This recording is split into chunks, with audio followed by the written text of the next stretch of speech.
Time keeps on leaving and we keep on moving. When do we pass on our wisdom to the youth?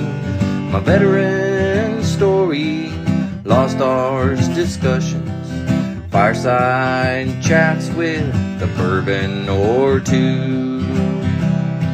It's time to hear the stories by our military veterans.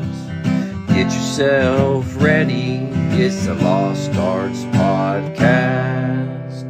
The Lost Arts with Andrew Cox. All right, let me see here. I got to get my notes. I'll edit that out. Don't worry. Hello, my friends, and welcome back to the Lost Art Podcast. That podcast has given a voice to our veterans. Very important. On today's podcast, I have a special guest, Chris Travis, Marine veteran. Ira. So he's with us today. But before we get into this episode, I do want to say if you want to be a TLA patron, by all means, go to the website. You can click on the patron link. You can donate every month. It's a reoccurring thing. Or if you want to do a one-time donation, just scroll down a little bit. You'll find a one-time donation link. Click that, and then you can give a one-time donation. Anything is appreciated. It helps us keep going here and help with all the programs and the equipment and things of that nature. If you want to be a guest on the podcast, email me at thelostartwithandrewcox@gmail.com. That's thelostartwithandrewcox@gmail.com. All right. I don't do a big introduction here, Chris. So here's what we're going to do. I'm just going to say, hey, here's Chris. Chris, say hi to everybody. What's happening, everybody? All right. So, Chris, Marine veteran, and I want you to go back. Think back before you even joined. Like, where did you grow up? How was that? And then what prompted you to join the Marine Corps? Yeah, sure. So I'm originally from and actually here now in Evansville, Indiana, very southern tip of Indiana out here in the Midwest, born and raised here. Midwest, we didn't really travel all that much to East Coast, West Coast, anything. I just kind of stayed right here. Right. Loved the area. My parents ended up here. My dad was a band director and ended up coming down here to Evansville while he was in college. While he was down here, he actually got a job the next year. So that's how they ended up here from Illinois and Tennessee. My mom's from Illinois, Kentucky area. My dad's from Tennessee. Grew up in Texas as my grandfather was in the Air Force. Was stationed down there, born in Texas.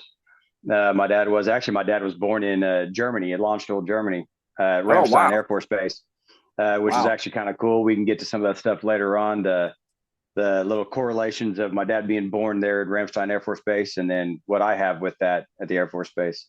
Right. Grew up there. I was involved in a multitude of things. I was obviously a band guy. I was a band geek.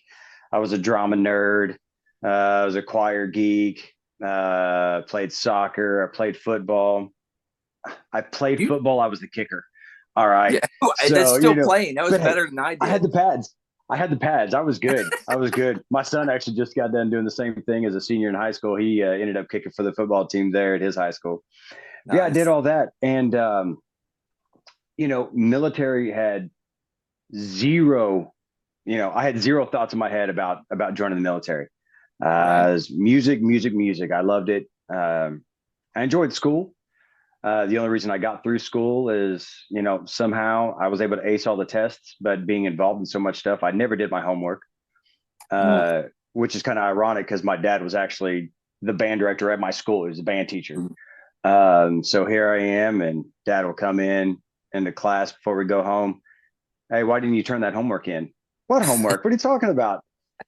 Dude, the teacher is right down the hall from me, so I was able to kind of go through that. But yeah, the military was never even, I didn't even think about it. Not that it wasn't an option, but it was never in the scope of my thoughts there. I was when I graduated high school, I actually had a full scholarship. I was going to double major in French horn and vocal performance at Murray State in Kentucky. Wow. About 2.5 hours away. And that's what I was going to do, is professional musician. Midway, at least here in Evansville area, has a really great, music community, which is just continuing to build. But yeah, that's what I was going to do. I was going to go to Murray State and play my horn and sing, and just Yeah. see where that took me. So how Uh, did you? yeah, What was it that like you were doing the music thing, which I did the same type of thing, but you're doing the music thing. Did you actually go to college or no, not no? at that You didn't. point. Not at that Okay. point. Because I was slated. I had my scholarship, had signed it. Full scholarship. Didn't have to worry about it. Well, then one day, my dad, being the band director there at the high school I was going to, uh, we had just got done with contest or something like that, so we didn't really have much going on that day. We're sitting there, and then all of a sudden, here comes this guy, some random guy in a uniform. Yeah. Um, Turns out to be Gunnery Sergeant Eli Williams, the local Marine recruiter. And I guess he had reached out to my dad, being a band director, and us knowing now the MEOP program, Mm-hmm. Music Enlistment Option. Opportunity Program. Option. Yeah, option. Yeah. Okay.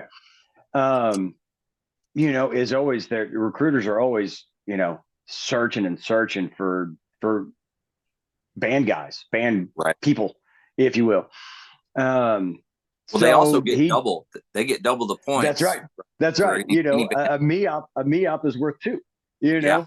So, if they could get that, it'd be great. So I listened to the spiel, literally didn't think anything of it. I was going to college. I was going to Murray State. Mm-hmm. So, this is my senior year. I end up going home. I'm sitting at the kitchen table doing some work, and my dad gets home, mom gets home, and I'm sitting at the kitchen table, like I said, doing some homework, and all of a sudden I hear a knock at the door. And dad yells down the hall, "Hey, Chris, see who's at the door." I go to the door, and there's Gunnery Sergeant Eli Williams knocking knocking on my door. And I looked at him, I was like, "Hey, good evening, sir." I said, "You're Chris, right?" I said, "Yes, sir, I am." And I kind of looked down, I yelled down the hall, "Hey, Dad." He said, "No, no, no, no. I'm here for you." And I kind of looked down the hall there, kind of gave a little once down there. There's my dad glancing out of his bedroom, kind of giving me a smirk. Says, "Well, let the gentleman in." All right. So I let him in, and we sat there and we just kind of talked. He kind of asked me what was going on, what I was doing, what was my plan for the future and all that after high school. And so I told him. And we talked about it. He said, "Well, I just wanted," what did he say? I still, it's kind of, you were talking about the memory there. He just said, "Well, don't close out all of your options. Right. Yeah. Don't shut me down yet. Let's see what's going on." I said, "Okay." And then at that point, he left. I didn't see, anything from my parents during that. It was just me and the recruiter. Right. And we talked, uh, and my dad said, "So what did you think about the gunnery sergeant?" I said, "Well, did you ask him to come over here?" He said, "Yeah, yeah. I just wanted to leave all options, open for you." That's awesome. Um, and for some reason, I want to think about this, and I should have thought about it and asked my dad about this. I will here in a bit. For some reason, I want to remember that my dad went to Murray. That's actually when I talk about Murray. Both my mom and my dad went to Murray. Did that, but I want to remember my dad saying that he auditioned for the President's Own, Wow. and he didn't, and it was different. This would have been 70, mid 70s. And he didn't make it, but they did give him the option of any other Marine field band at that point, and he didn't take it, and he went on there. And I think, if I'm remembering that correctly, and I may be lying, I don't know. My wife says I do that a lot. Makes a good story. Uh, Don't worry. it does, This. it does. Yeah. Hey, nobody else I is like going to it. know, right? But I think he had that wanted to kind of give that option to me. Yeah. So we talked and we talked, and it actually started sounding better. And obviously I ended up, joining. And I think when I really looked down at myself, I was an okay student. And the Mm-hmm. only reason that like I said, is that the only reason that not the only reason, but why I made it through high school is just I could take tests. I was a good test taker, but I was lazy. I did the things that I liked. Who doesn't? Yeah. Um, and I liked soccer and I liked football and I loved music. I loved my horn and I love singing and things of that nature. And so being so involved, I mean, gosh, in the fall, I, get done with school at like 2:30, football practice from 3 to 5, soccer practice from 5 to 7, Wow. band from 6:30 to 9. I'm getting home at 9:30 and I've got all this home. I don't want to do any of that stuff. Yeah. Um, Absolutely. and I did the things that I liked, Hmm. which is the thing that the things that really, piss me off about my sons because they're the same way that I am. I'm like, just do it. Um, but yeah, so I really, kind of that was my first. I don't know, the first taste of me actually getting some self reflection and kind of Right. looking to see, yeah, I could have gone to Murray and would have succeeded and things of that nature, but at least in music. But I could have, lost my scholarship because I'm not doing all the general education and all the other stuff that's needed, for college. And I think I really looked at myself and I wasn't ready for it. So that would have been early 1997. Hmm. Because I graduated the summer of 97. And by July 13th of 1997, I was on a bus to an airport, on a Yeah. plane to a remote destination of good old MCRD, Paris Island, South Carolina. Okay. So you went to the real boot camp, as my dad called it, and then I You went said it. to, yeah, my he would always say this.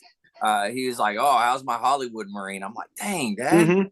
Mm-hmm. But yeah, he would always say that to me. But yeah, you went to That's the real great. boot camp. I went to the other one. That's right. And I went at the most horrible time, Yeah, you did. July in Beaufort, South Carolina. Now, don't get me wrong. In that aspect, it was the most horrible time going through boot camp from July to October. Yeah. Um, the miserable heat, the sand fleas, just the humidity. But I can't say much because now I vacation there every summer, and that sounds horrible. Oh, I vacation there. We go to Hilton Head now every year, which is a Yeah, stone's throw away from Paris Island. Um, absolutely. so that's my family's kind of go-to place, and I think I still have a draw to that because I go to Paris Island every year, go back and Yeah, reminisce, and get all my moto gear for the year, and that's right. it's. Yeah.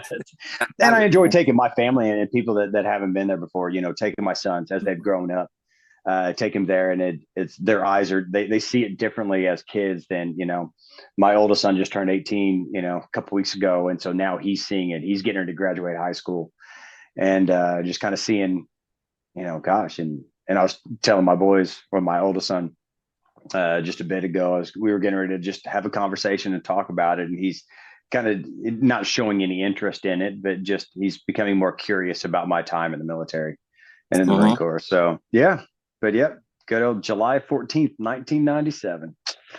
Dang, that's There a I good time. was.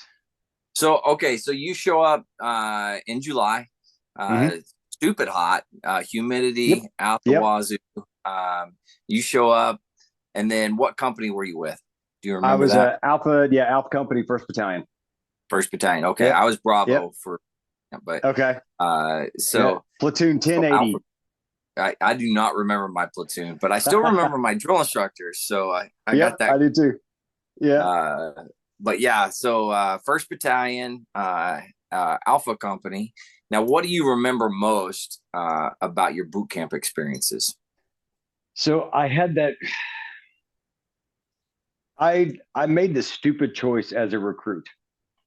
We were probably 2 or 3 weeks in, and it was a Sunday, so the lax day.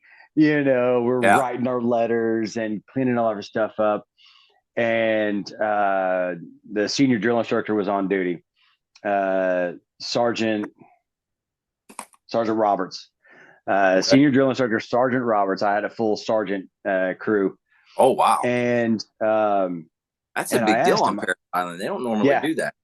it was four sergeants. Wow. Um, and I asked him, I went up and, sir, this recruit has a question.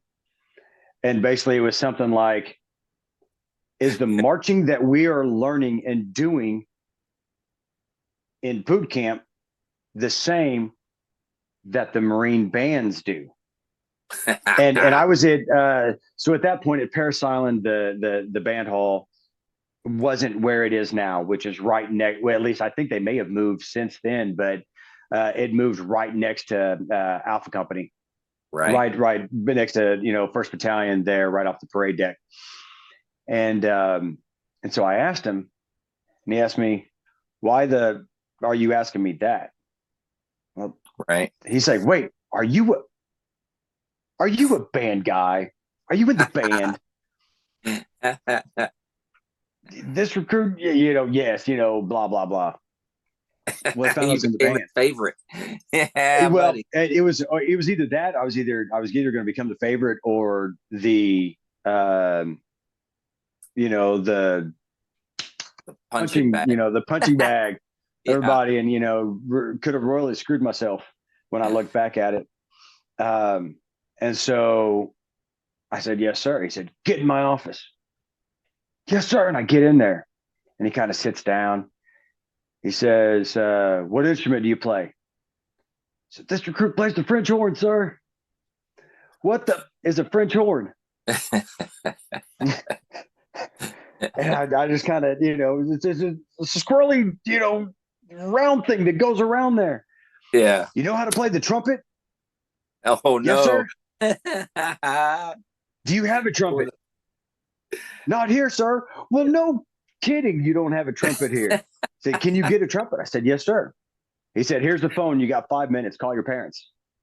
Call home. Here's the address. Get them to send that trumpet here." "Yes, sir."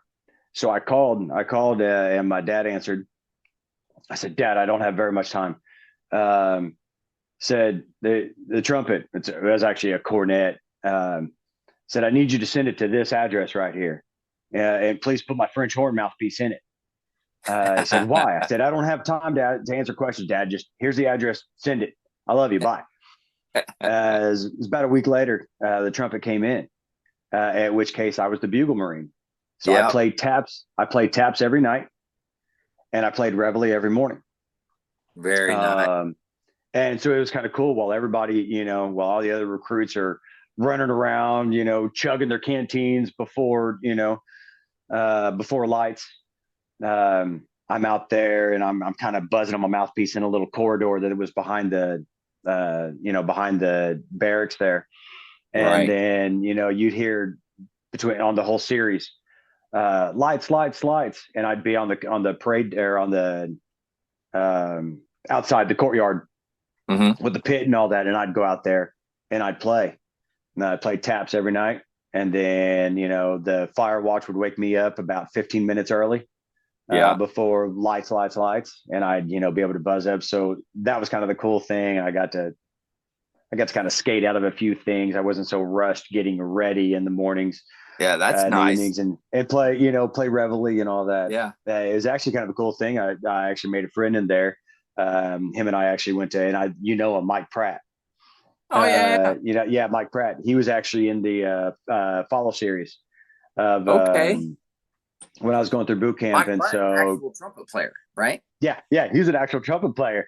So Yeah. he's Yeah. pissed off but he ended up was able to get that, and so there's a couple nights where we play echo taps, Oh wow. Very cool. things of that nature. So I got to know him, and then him and I ended up we were roommates at the School of Music when we went through the basic course. Different things that I remember. All of us who went through boot camp remember the hell that we went through. Hmm. Remember the hardships about it. Remember all that stuff, and Right. a lot of those, I believe, become a blur to us. Hmm. But the things that I remember are being able to do that. I remember I played. We were at the Crucible, and they actually put the trumpet in the chase van, so that I had it, and I would play.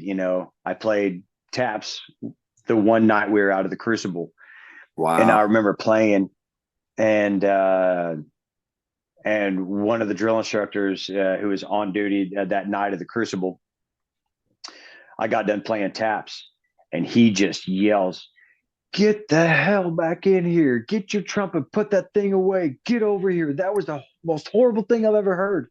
So I Oh run in there, no. I was like, wow, well, I thought that was pretty damn good. And when I got done to there, and we're in towards the end of training, Hmm. and they're starting to kind of treat us like Marines. Right. And he got done yelling at me, and then he pulls me aside. He comes in and he kind of whispers so that only I could hear. He said, "That is the best version of taps that I've ever heard."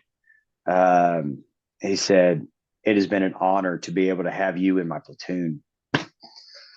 Almost wanted to Whoa. die. Yeah, and I was Wow. actually able to see him actually about 11 years later, out in the fleet. So I remember that, and then I remember it was on a Sunday. We're a field day in the barracks, the squad bay, and our house mouse. Hmm. Uh, the house mouse killed a cockroach with a scrub brush. Killed a Oh my cockroach in the God. squad bay with a scrub brush. A drill instructor saw him do that, and told him, "Hey, you were going to have a funeral for this cockroach. Recruit Travis, get up here." "Sir, Recruit Travis reporting is ordered. Get outside. We're having a funeral for a cockroach. You're whistling taps." Dude, I whistled taps for a cockroach's funeral at boot camp outside in the pit. That is awesome. And it's the hardest thing for me to do because I'm, like I can whistle, but when I'm trying not to laugh, because if I laugh, I will die. Um, I get done and I successfully whistle taps for a cockroach's funeral. And they yell back at us, "Get back in the squad bay." So I get back in the squad bay. And as I'm walking in, I've got a smirk on my face. And again, that's the last thing you want to do as a recruit, is to have Yeah. a smirk on your face. To which case, another drill instructor who had no idea what was going on. "Why are you smiling? Get on my quarterdeck."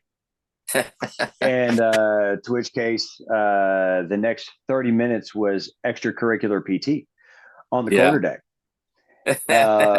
And I'm like praying that the drill instructor that was outside is going to come in and let him know what was going on. Well, he never did. 30 minutes later, he finally came in, and I saw him pull him aside and basically ask, "Hey, why is Travis up here?" And he told him. And so he pulls him aside and told him why I was smirking. And so I continued to leg lift and mountain climb and push and jump and leg lift and mountain climb, stand up, get off my quarter deck. Yeah, like those are the things that I remember. The stupid stuff. Again, we all went through our own stuff there, but Yeah. I've always been one to kind of remember the funny things, the light things.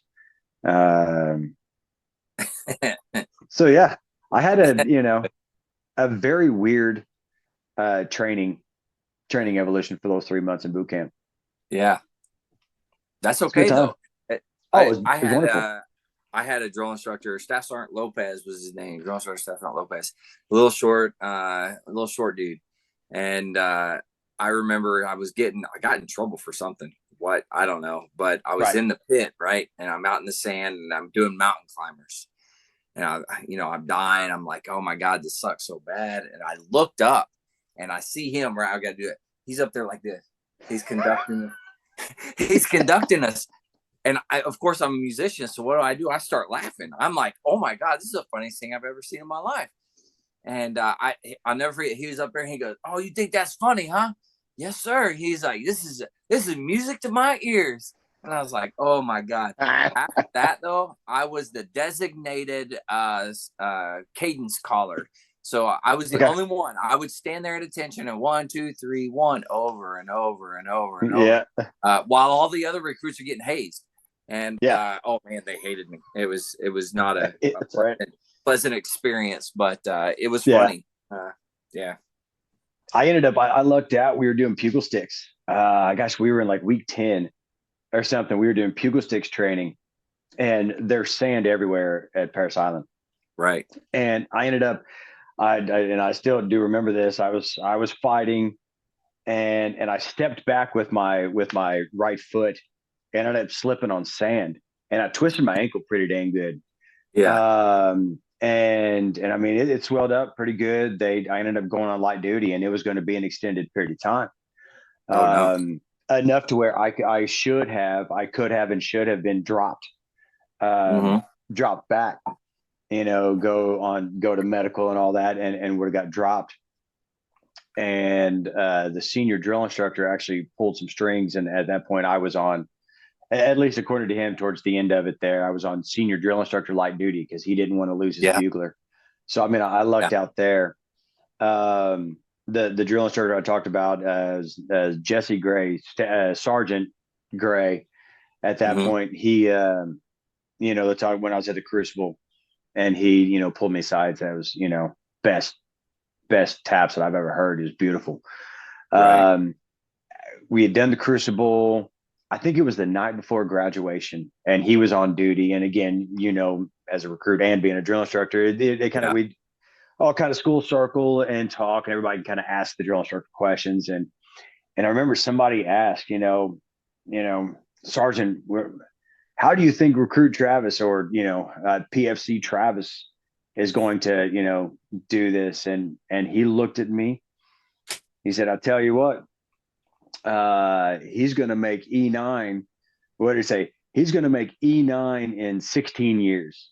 I said, "From what I've seen there, he's going to, and it was really cool Wow. to kind of hear. I was like, wow, he really thinks that there." And right before I got out in 2008, Mm-hmm. and I was stationed at Albany, the Marine Band, which is no longer there, obviously. But I was stationed in Albany, and we had to go to Lejeune for rifle qual. We went up to Lejeune or Cherry Point. I don't remember. Okay.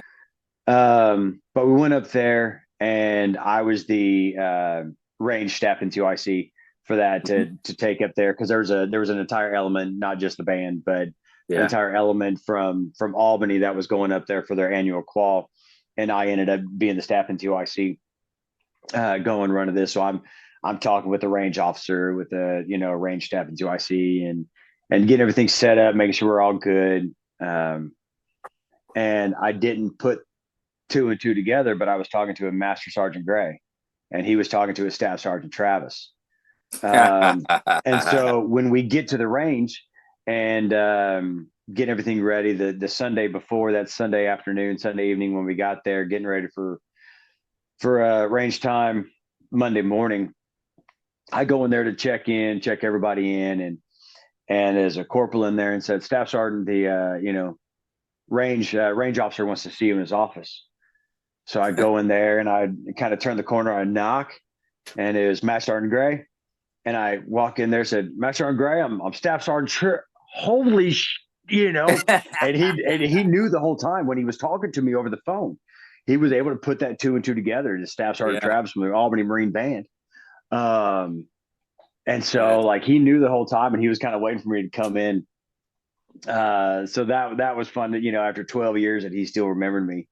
yeah. And then I ended up, after boot camp, went to the School of Music, and then Paris Island was my first duty station. Yeah. So I ended up going right back to Paris Island, spent 3 years there with the band there. And I remember I went to the gym one afternoon, and I'm working out, and I was doing tricep extensions, kind of going to town and doing tricep extensions. And out of nowhere comes this big behemoth of a man, grabs me from behind, and in that same, frog voice, "Travis, what are you doing in my gym?" And I still remember it. And then I looked up in the mirror, and I see my drill instructor over my shoulder. Darn near pissed myself. I'll say that Yeah. there, because that voice, you know, and there are thousands of Marines, that have your voice in their head, that they're Yeah. still like, "Oh my God." Yeah. Yeah. So like those are the things that I remember that I pull back, from boot camp and Yeah. that stuff. It's, yeah, it was hell. It was supposed to be. It made us who Yeah. we are now. Yeah. Um, And but that's part of it, I've though, always right? been, yeah, That whole experience in boot camp, everyone has gone through it, and yep, that's one of the things that I don't care if you've been in just the 3 months and you went through boot camp, or you've been in for 30 years, you can Yep. all relate to boot camp stories, like no matter what. That's right. That's right. And you still hear that voice in your head, that frog just, oh my God. Yep. Still give you chills. That's good stuff. All right, so you did boot camp, 3 Yep. months there, and then you went to School of Music. Is that right? Yep. That's right. Yep. Went to School of Music. I was there November of '97 to May of '98. Okay, I got it. And how was that for you while you were there? It was great. It was great. I was able to put the horn back in my face, and play. I enjoyed, again, the friendships that you make, with the basic students that are there, and trying to learn what I'm actually getting ready to go do. Right. And remember just the sheer excitement and fear that I had, that okay, like you're actually a Marine now. And you've got to do this stuff. And actually made, great friends with, with individuals that were at that point going through the CCDM course. And try to gain knowledge from them. Not just your instructors who, their job is to tell you, all right, here's how you're going to do it. You're, whether it be instrument instructors, field drill, theory, concert band, things of that nature. But the Marines that were going through the CCDM course, the sergeants, the staff sergeants that have been in for 4 years, 8 years, and work hard enough to be able to get you to give them the time of day to take some extra time in their day to kind of school you on the normal ins and outs of the field bands. Yeah, absolutely. And kind of, what's going to be expected of you. And not necessarily to make your time easier, but more effective, more eventful. How do you make the most out of it? Again, whether you're going to be in for 4 years or, retire. Absolutely. So I loved it. You may have enjoyed myself a issues little too much. You didn't have issues at the school or anything. You were able to get through no problems, right? Yep. I was able to get in. I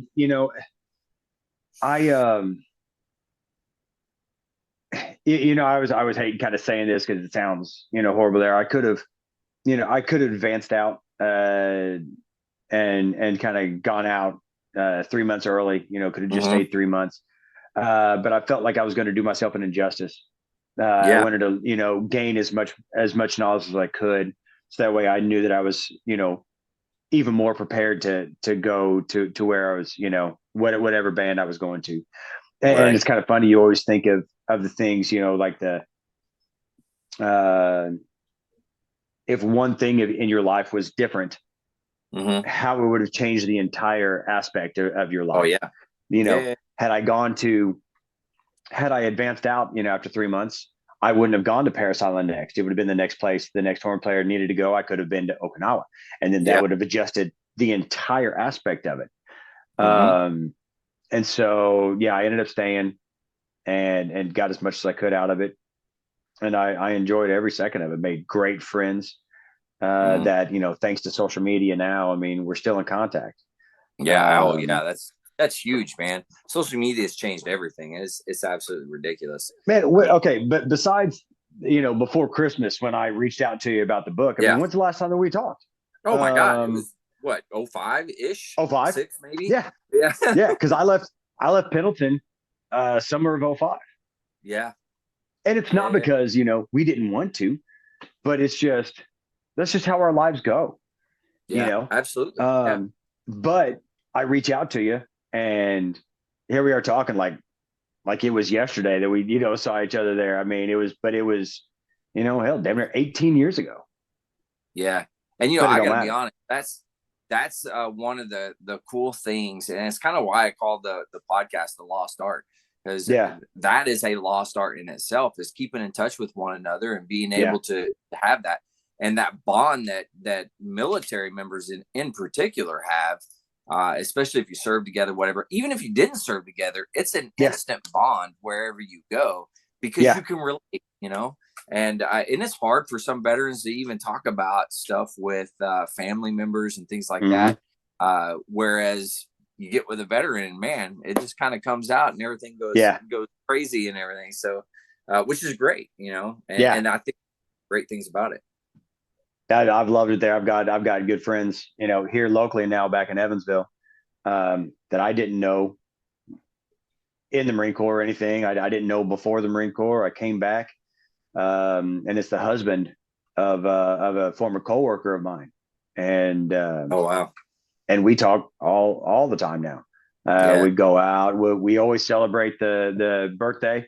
There's a local Marine Corps league, and then a local reserve unit, kind of in the area there. And we mm-hmm. go to the birthday ball, and if nobody's putting on a birthday ball, we put on our own damn birthday ball. We'll go out to Yeah, a restaurant. We'll go out to eat as a family. He was a sheriff here locally, and about the same age, maybe a little younger than me. And he'll get all the other Marines that are yeah, on the sheriff's department there, and we'll just go out. And I don't know any of them. It didn't matter. mm-hmm. It didn't Yeah, matter. We were all Marines.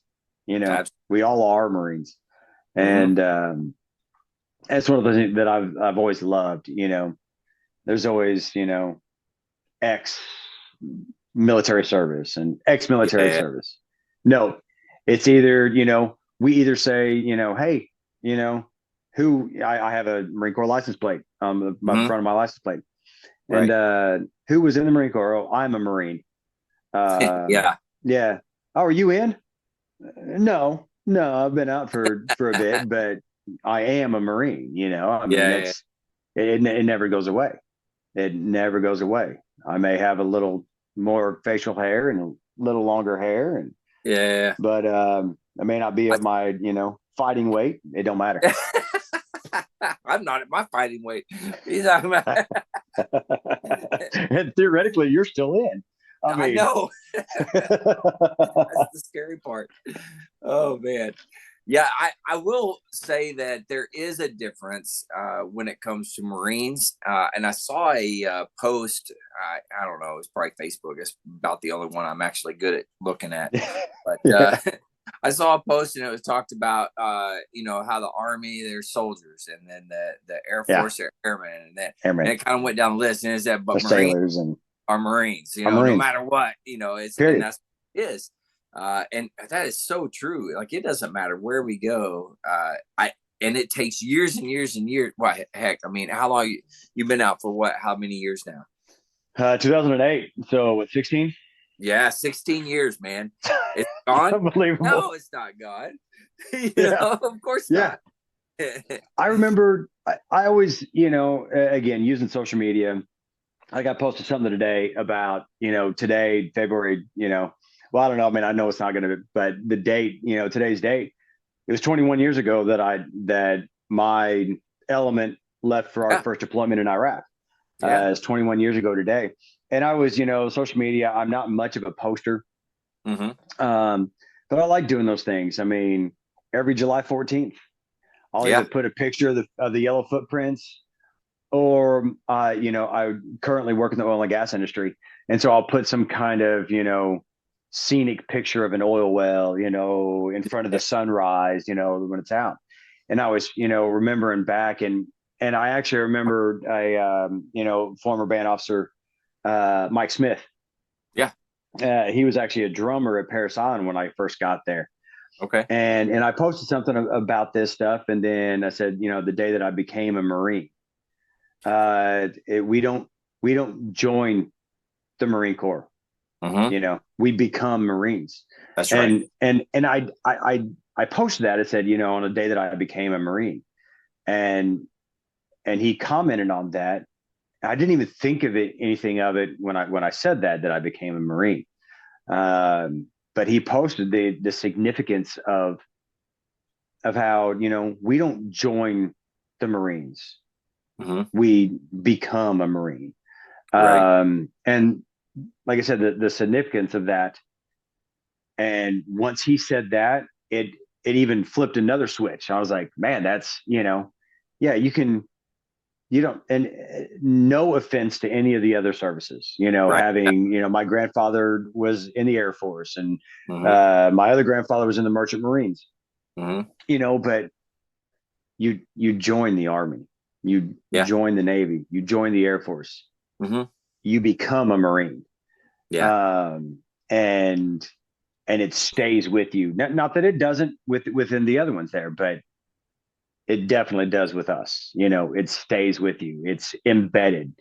It is ingrained in your being, in your entire being. That's what it is.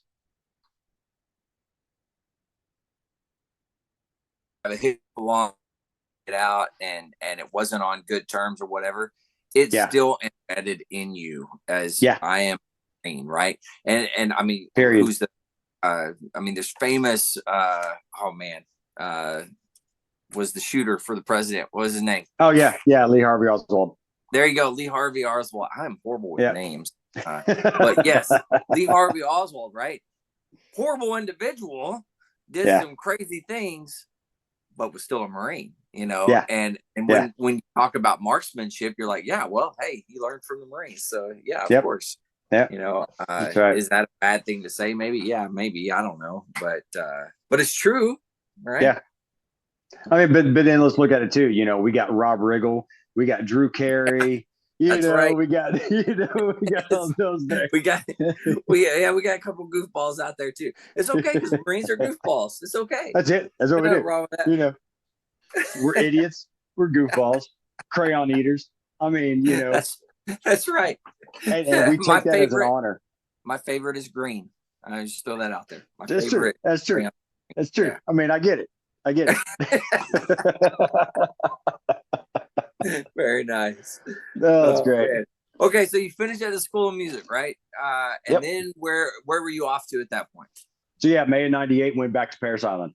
Okay, back to stationed there in the heat and the the heat and the sand fleas, which is even worse because every Friday you're playing a recruit graduation. On that parade deck, covering yourself in bug juice, off and DEET and anything that you can think of. Right. Playing recruit graduations, and doing that ad nauseum, and, insert side A, press play, go do a recruit grad. Started learning the ins and outs of the Marine band field. And, really kind of honing my skills on the French horn, playing a little more, but I was also used to being an orchestral, classical or orchestral French horn player. John Philip Sousa didn't really, write too many symphonies, if you will. So I got really good at playing offbeats. Yeah, I can tell you that. Yeah. So offbeats is where it's at. I was the ching to your boom. I mean, it's like, I like it. So I had, but had a blast. Playing. I got some, throughout my time there, I played kind of outside of the Marine Corps with the Beaufort Symphony a couple of times. Was able to play with them. But I started doing a lot more, singing. At that point, the Marine Corps didn't have an MOS vocalist. That's right. And we always wanted to try to do some stuff there. So, they found out I sang the band officer there. So I started doing some singing. I sang in the jazz combo. I sang in the rock band. We started a brass band, kind of a New Orleans style brass band. That's, everybody's got one now, which is great. We kind of, started there. One of the staff NCOs, tuba player, had just come from New Orleans and started that up. And it was a blast.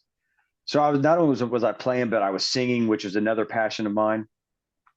Doing a lot of that, which is why I go down to Hilton Head every year now, because a group of us, the Jazz Combo, would go down to Hilton Head, and there's a local bar restaurant there in Hilton Head that we got to know the house band really well. They would do like an open mic night during the week, so we'd go down after work. We'd run down to Hilton Head.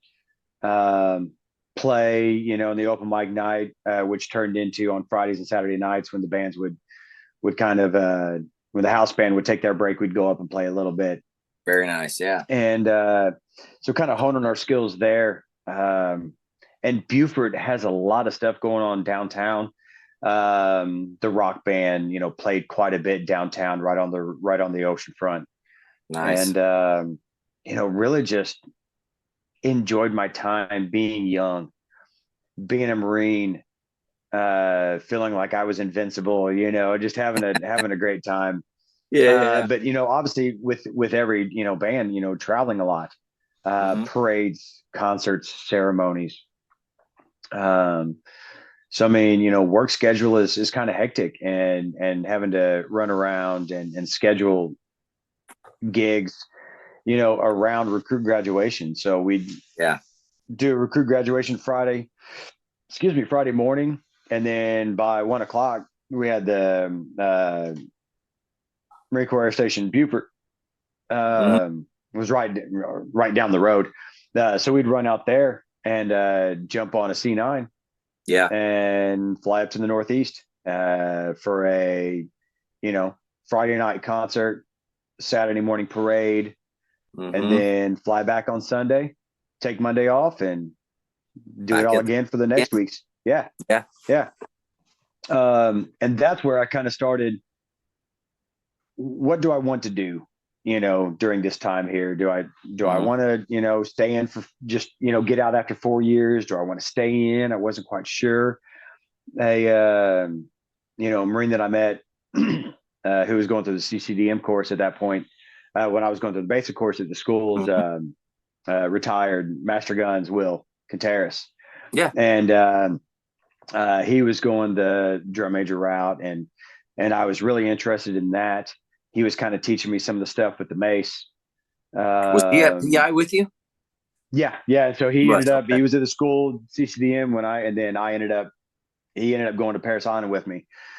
He also got me into my love for motorcycles, things of that nature there. So yeah, he's still out riding. Oh yeah. Yeah. Except he's on a Harley now instead of, we were crotch rocket guys. He's getting old, man. Yeah, I know it. We all are. But yeah, I kind of decided what I wanted to do. I was enjoying the time there, but I still wasn't sure that I wanted to stay in. Wasn't going to make a career out of it. I was like, 4 years. All right. I kind of grew up. I grew up, kind of became a man, still had to learn some stuff. And I was like, I'm going to get out. I'm going to get out after 4 years. I'm going to go back to school. And here in Evansville, we got a University of Evansville. He was my professor, not really professor, but guy that I took lessons from while I was in high school. He was a professor of horn at UE. Well, he had moved to another university that was kind of close here in Illinois. And I had gotten in contact with him. I went on leave, did some more auditions, and decided, you know what? I'm going to get out and I'm going to go back to school. I was going to go to another university with this guy here. And again, I had full scholarship, GI Bill, obviously, but I had a full scholarship through the school. Being an older student, I wasn't going to stay in the dorms. I was going to have my own apartment and things of that nature that was going to be playing. And I got that summer, I was kind of setting myself up. Summer of it would have been it'd been the summer of 2000. Golly, yeah, summer 2000, summer 2001. I was gonna get out and I was gonna go to school. University in Illinois. I had the address of the apartment that I was going to be at. Everything. Wow. And then one morning, the band shows up. I'm going out to PT, unit PT that morning. And we get back to the band hall after going on a nice little, 3-4 mile run, getting back. Everybody's getting changed over, and then everybody get in the duty area. Yeah. Get the TVs. It was September 11th. Yeah, absolutely. 2001. and we're sitting there, we're watching this, and being the recruit depot, we were on lockdown because now nobody knows what's going on. What are they going to hit? Right. What's going to happen? And so, they're going to start to look for training areas. They're going to, take out training areas, things of that nature. And that's one of those pivotal moments in your life that if that wouldn't have happened, then and for so many other reasons. But it was that evening that, and I was like, nope, I'm not getting out. I'm not getting out. I'm in the band. We're not going. What am I going to do? But it doesn't matter. I'm going to stay in. I still didn't know at that point what was going to happen. Yeah. That buddy Will, I kept in contact with him because he's like, you're not getting out. And this is even before 9/11. You're not getting out. You're not getting out. And I started talking to him the weeks following 9/11. And he had left Paris Island, was at Pendleton with the 1st Marine Division band there. That's right. So we were talking, and I ended up going to the I don't even remember, the career liaison officer, whatever they call them. Career retention specialist. Thank you. Yeah, the CRS, career retention specialist there. Yeah, and I ended up reenlisting, and there wasn't many bonuses or anything of that nature for the band. There weren't any. There was never any bonus for the band. But at least at that point, you can, because of love of Corps and country. That's right. That's right. What's important? It's not that. It's this. But they said, well, we can give you a choice of duty station. Yeah. I said, all right, I want to go to the 1st Marine Division band. And that went through. And so December of 2001, I left Paris Island, loaded everything that I own up in a Ford Ranger, and made the trip from a couple of months after everything went down. Yeah. Yep. Wow. I wanted to get out there, and they needed a horn player anyway. I was coming up, as my time was coming up there. So it went quick. Hold on. I gotta put a timeout on you. Yeah. Were you married at this time? No. You weren't. Okay. Single Marine, living paycheck to paycheck. Yeah. Yeah. A good life. Yeah. That's right. And so, December of 2001, I left Paris Island and drove cross country to Southern California. Very nice. Everything I owned in the back of my good old extended cab Ford Ranger. As it should be. I like it. Darn right. It was way easier. That's right. All right. Well, hey, man, we're approaching that hour mark. We may even be a little bit over. I don't know. Hey, what we'll do, we'll put a pause on it right here. We'll come back. We'll do another episode because I definitely want to hear what happens with one more div and what happens after, and then where you are today and what's going on as well. So let's go ahead and we'll do that. Thanks for coming on. I love hearing your story. It's we've known each other for a long time, but I haven't actually heard the ins and outs of your story. So I'm enthralled in what's going on. So man. Let's go ahead and cut this one off. To all the listeners out there, thanks for tuning in. Thanks for supporting the podcast and what we have going on here, helping get these veteran stories out. If you are having problems and you're struggling in life and you want to hurt yourself or anything like that, the VA has an awesome hotline. Dial 988 and then press option 1. Again, that's 988, press option 1. They're going to put you in contact with somebody and get you the help that you need. You can also text 838-255 is the number. Again, I'll say it again, 838-255. And if you're one of the younger generation and you like to chat online, if you go to their website, veteranscrisisline.net, you can actually talk or chat online. I know I'm not a big chatter online or anything, but if that's what you feel, then please do so. I will say that one veteran life loss is one too many. So please do everything you can to get the help that you need. You are important. You're important to me. You're important to all the other veterans.